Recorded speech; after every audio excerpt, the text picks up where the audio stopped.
Sige, thank you sa pagpapatawad mo, pineapple. Okay lang yun, potato. Basta wag mo na uulitin yun. Sabihin mo sa anak mo na si Strawberry, ha?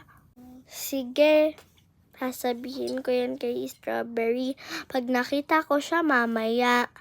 Ay, baka di ko siya makita eh. Pero next time na lang, ha? Sige, walang anuman.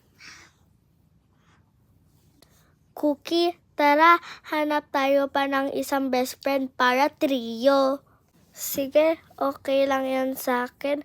Doon no, maraming bata. Doon na lang tayo maghanap para mas marami pa tayong friends. Saka trio tayo, diba? Sige, parang may bata din, no? Hi, anong pangalan mo? Hello sa inyo, ako nga pala si Tomato. Hi sa'yo, Tomato. Pwede pa namin ikaw maging friends? Trio tayo. Ayun o, isa ko pang friend, si Cookie. Hi sa'yo, Tomato. Nice to meet you. Pwede ba tayo maging trio? Pwede ba yon? Kung okay sa'yo, sige. Oo, okay na okay sa akin. Hi sa inyo, Strawberry at Cookie. Hi! Hello din. Tara, laro tayo doon. Sige, papakilala ko muna kayo kay Mama, ha?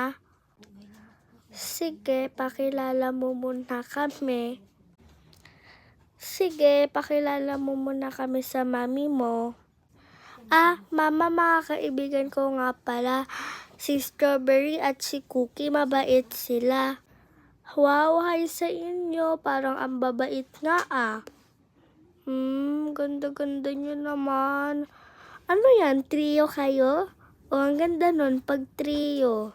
Opo, trio kami. Wow naman, trio.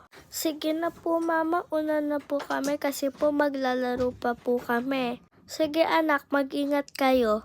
Bye-bye po, I love you. I love you too, anak. Tomato, pwede ako naman yung magpakilala sa aking magulang? Sige, payag ako dyan. Hi mama, ito nga pala si Tomato, bago namin kaibigan ni Cookie. Wow, mukhang bait ni Cookie ha. Sige, magpatuloy lang yung friendship nyo, okay? Sige po. Bye! Bye! Abangan sa part 4.